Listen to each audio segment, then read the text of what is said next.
పరిష్కార నిమిత్తం ఈరోజు ఈ కార్యక్రమానికి హిందూ బంధువులందరూ తరలి రావడం జరిగింది. ముఖ్యంగా మనకు అతిథులుగా శ్రీ పూజ స్వామీజీలు చేయడం జరిగింది. మాన్యులు శ్రీ శ్రీ శంకర్ స్వామీజీ వారు రామర్చేడు పీఠాధిపతులు, వారు సాధు పరిషత్ తెలంగాణ అధ్యక్షులు. వారు గతంలో వారు అయోధ్య రామ మందిర ఆహ్వానం తీసుకుని బాలరాముని ప్రతిష్టకి వెళ్లి రావడం జరిగింది. వారిని ముందుకు రావాల్సిందిగా వేడుకుంటున్నాము. అలాగే శ్రీ శ్రీ శ్రీ పూజ శ్రీ బసిరెడ్డిపల్లి స్వామి వారు కృష్ణానందగిరి స్వామి వారు కూడా వేయించేయడం జరిగింది. తెలియజేస్తా ఉన్నాము. అందరికీ కూడా తెలిసినటువంటి విషయమే. బాబు డిస్టర్బ్ అవుతుంది, దూరం జరగ. తిరుపతి దేవస్థానంలో గత 5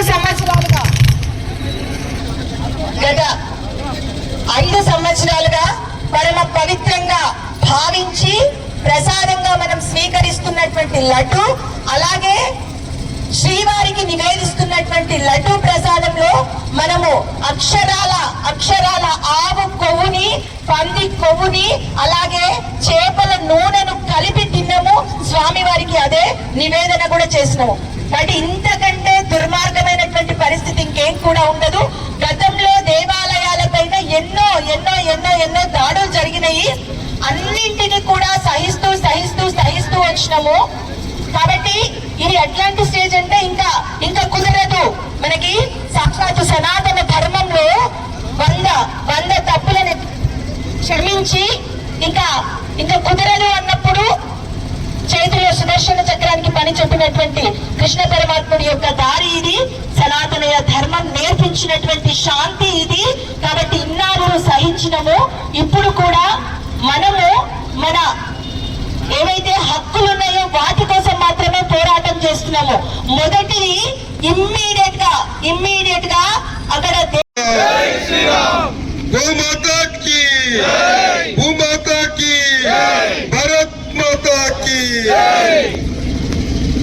ప్రియమైనటువంటి హైందవ భక్తులందరికీ, ఆత్మ బంధువులందరికీ పాదమున నమస్కారాలు. ముఖ్యంగా ఈరోజు ఇక్కడ రావడం కూడా సంతోషం. విజయవాడకి వెళ్ళి మనల్ని ఖండించొచ్చాను. 3 రోజులు అవుతుంది కనుక ముఖ్యంగా హైందవులతో ఏకతాటిపైకి రావాలి. కలియుగ దైవమైనటువంటి శ్రీమన్నారాయణునికి కొవ్వు పదార్థంతో కూడినటువంటివి లడ్డును నైవేద్యంగా ఇచ్చాము. ఇందులో మహాపాపం, వారి యొక్క పాపం పడుతుంది. అది తొందరగా తిరుపతి కొండలు, ఏ కొండలు 3 కొండలు పైతే ఇప్పుడే లేదు. ఇది కూడా నిగది కదయ్యా. శివాజీ దగ్గర కావాలి, ఇంట్లో కావాలి, ప్రతి ఒక్క ఇంట్లో జడ్సి లక్ష్మీబాయిలో తయారు కావాలి. అప్పుడు మన హైందవ ధర్మం నిలబడుతుందన్నమాట. కనుక ప్రతి హిందూ దేవాలయంలో కూడా ప్రతి హైందవులకే ఉద్యోగం ఉండాలి. ముఖ్యమైనటువంటిది అది. ఇతర మతస్థులను రాజకీయంలో నిలబడితే కూడా ఎన్నుకోవద్దాలను ఎప్పుడు కూడా ఎన్నుకోవద్దు. అటువంటి నాయకులు ఎన్నుకునే బతికే అటువంటి పదార్థాల కంపెనీకి ఛాన్స్తో ఇచ్చిన మనం. కనుక ఈ రాజకీయంలో నిలబడే వారు ప్రతి ఒక్కరిని కూడా హిందువా కాదా ఆచరించి అలా చూసి వారిని ఎన్నుకుంటే మన దేవాలయాలు బాగుపడతాయి. ముఖ్యంగా అదేవిధంగా అందరికి తెలియజేయడం సామూహిక చాలా వచ్చారు, చెప్పేవాళ్ళు ఉన్నారు. కాబట్టి ప్రతి మన మక్కకు పోవాలంటే మనకు స్థానం ఉన్నదా? స్థానం ఉందా? మక్కకు పోవాలంటే లేదు కదా, లేదు. మరి మా తిప్పుకోవాలి అందరికి స్థానం ఉన్నది. చూడండి ఎక్కున్నది. వాళ్ళకు ఒక రాజకీయం, మనకు రాజ్యం. రాజ్యాంగం వేరే వేరే అయినాయి కదా, ఒకే విధంగా ఉంది కదా. ఏ చర్చికైనా పోతామా? మరి మన వాళ్ళు కృష్ణకి చేతానికి ఎందరో వస్తుంటారు, పాస్టర్ కూడా వస్తుంటారు. పాస్టర్స్ ఎందుకు క్యాన్సర్ పెరిగిస్తున్నారు కాబట్టి వాళ్ళు నోటి వేసుకోవాలి, ఒట్టు పెట్టుకోరు. చూడండి అటువంటి వాళ్ళను ఎవరని మనము అయినవన్నా కాదు. అందుకు ఆలోచించండి. ప్రతి దేవాలయంలో హిందువులు ఉండాలి. మొత్తము అక్కడ ఉన్న ఉద్యోగస్తులంతా హిందువులు ఉండాలి. రాజకీయం మాత్రము మన దేవాలయంలో ఉండకూడదు. ఇంతకు ముందు మన మాత చెప్పారు కాబట్టి మనకే సర్వాధికారులు ఉండాలని తెలియజేస్తున్నాను. ప్రతి గ్రామంలో ప్రతి ఇంటిలో హిందూ మతం గురించి సాటింపు చేయండి. హిందూ అంటే హిందూ మహాసముద్రం ఎంత పెద్దదో అంత పెద్ద మతం మనది.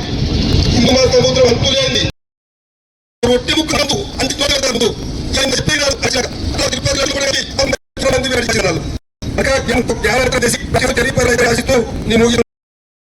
మన దేవాలయాలు మనమే, మన దేవాలయాలను మనమే పాలించుకోవాలి, మన దేవాలయాలను మనమే రక్షించుకోవాలి. అన్ని మతస్థులకు బోర్డులు ఉన్నాయి, ప్రతి ఒక్కరికి బోర్డు ఉన్నాయి. మరి మనకు ఒక బోర్డు కావాలన్నా వద్దా? మనకు ఒక బోర్డు ఉండాలన్నా వద్దా? రాజకీయ పునరావాస కేంద్రాలుగా మార్చినటువంటి దేవాలయాలను పాలించడానికి దేశ వ్యాప్తంగా ఒక బోర్డు అనేది ఉండాలి. అది సనాతన ధార్మిక రక్షణ ఏర్పాటు చేసుకోవాలి. ఆధ్యాత్మికవాదులను, విశ్వ హిందూ పరిషత్ కార్యకర్తలను, అలాగే ఆర్ఎస్ఎస్లని, మఠాలను, పీఠాధిపతులను, సామాజిక కార్యకర్తలను చేసి దేశవ్యాప్తంగా హిందువులను, హిందూ ధర్మాన్ని రక్షించే విధంగా ఒక సనాతన ధార్మిక రక్షణ బోర్డు ఏర్పాటు వికారాబాద్ కేంద్రం మేము అందరం చేస్తున్నాం. ప్రభుత్వ నుండి కూడా దేవాలయాలను విముక్తి కల్పించాలని ఈ కేంద్రంగా తెలంగాణలోని ఆలయాల్లో ఒకసారి దేవస్థానం అంటేనే పక్కడబంది వ్యవస్థ. అన్నటి దేవస్థానంలోనే ఆహ్వాంస పంది మంచం కల్పించారంటే ఇది నిజాం ప్రాంతం. నిజాం ప్రాంతంలో ఇంకా మన దేవాలయాల ప్రసాదాలని అలాల్ చేయడం నమ్మకం ఏమున్నది? కాబట్టి ముఖ్యమంత్రి రేవంత్ రెడ్డి గారి ఈ వేదికగా మేము డిమాండ్ చేస్తున్నాం. తెలంగాణలోని ప్రతి దేవాలయంలో అన్ని మతస్థులను వెంటనే తొలగించాలని విశ్వ హిందూ పరిషత్ వికారాబాద్ కేంద్రంగా మేము డిమాండ్ చేస్తున్నాం. దేవాలయాల్లో తెలంగాణలోని ప్రతి దేవాలయాలని ప్రసాదాన్ని పరీక్షించాలని, దానికి ఎట్లాంటి చర్య తీసుకోవాలని కూడా మేము డిమాండ్ చేస్తున్నాం.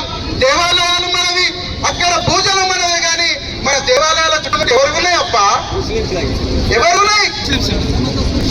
పూలు వాళ్ళే, పళ్ళు వాళ్ళే, అన్ని వాళ్ళతో ఉంటాం. వాడు ఉమ్మి వేసేది తెలియదు, తిన్న వీడియో చూస్తున్నాం. వాడు ఖర్జుల పండు తిని పెడుతున్నాడు, పళ్ళ మీద ఉమ్ముస్తున్నాడు, పూల మీద ఉమ్ముస్తున్నాడు. మనమేమో ఇంత పవిత్రంగా మడి మీద పోయి దేవాలయాలకి పోలేకపోతే ఉమ్మి పెట్టిన దేవునికి పెడుతున్నాం. మరి దేవుడన్నా సంతోషిస్తాడా? కాబట్టి హిందూ బంధువులారా, మనం పుష్పం, పత్రం, ఫలం, తోయం మన దేవునికి సమర్పించాలి భక్తితో ఉన్నటువంటి మనసుని. కాబట్టి దేవాలయానికి వెళ్తే మీరు పండ్లు తీసుకోపోవాలి, పూలు తీసుకోపోవాలి, టెకానే ఖచ్చితంగా తీసుకోవాలి అనుకోకండి. కేవలం హిందూ బంధువుల మధ్య మాత్రమే మీ పూలు, పండ్లు కొనుకొని ఆ దేవునికి అర్పించండి. అప్పుడే అది పరిశుద్ధమైతుంది. లేకుంటే ఆ పాపంలో మీరు కూడా భావంతులైతారు. దేవాలయాలు మనవి, దాని చుట్టుముట్టు దుకాణాలు మనవి కావు. కాబట్టి దేవాలయానికి వెళ్ళి భక్తితో కలిసండి, అది మన బాధ్యత. ముఖ్యంగా ఈ విషయం జరుగుతుంది. కేవలం పూజారులు కూడా నేను ఇక్కడ ఆవేదనతో చెప్తున్నాను. ఇక్కడ ఎవరైనా పూజారులు కనుక యాక్సిడెంట్ ఉంటే మీరు దేవాలయాలకు వచ్చినప్పుడు అక్కడ వాళ్ళు ప్రార్థన మంది వాళ్ళ మతం గురించి ప్రచారం చేసుకుంటుంటే మన దేవాలయాల్లో మనం చెట్టుకోపం పెట్టి కేవలం పైసల్ని చూస్తున్నాం. వాళ్ళ కొత్త నామాలు చెప్పి మనం బతుకుతున్నాం. అది తప్పు. దేవాలయాలకు వెళ్ళినప్పుడు మన హిందువులకు మన హిందూ ధర్మం పట్ల అవగాహన కల్పించాలి.